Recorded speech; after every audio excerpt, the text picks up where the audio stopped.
Шефицата на поранешното специјално јавно обвинителство Катица Јанева, екс-председателот на Кривичниот суд во Скопје Владимир Панчевски и бизнисменот Сеат Кочан ќе останат во затвор, откако председателот Стево Пендаровски ги одбил нивните барања за помилување.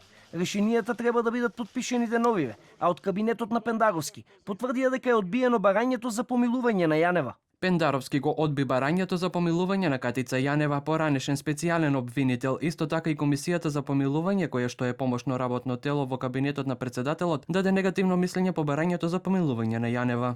Според законот за помилување, молбата се поднесува до Министерството за правда, а оттаму пак за ТВ24 велат дека се уште не се известени за оваа одлука на председателот.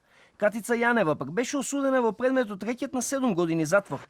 Поранешниот председател на Кривичниот суд Скопје Владимир Панчевски затворската казна од 2,5 години за злоупотреба на службена положба ја издржува од 3 февруари 2022 година.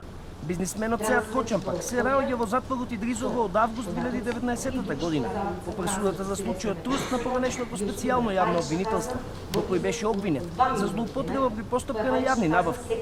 Тој е осуден на 4 години и 8 месеци затвор. Кочан и во 2021 година се обиде да ја намали затворската казна, но и тогаш беше одбиен. Може ли да попречи извршувањето на причина казна?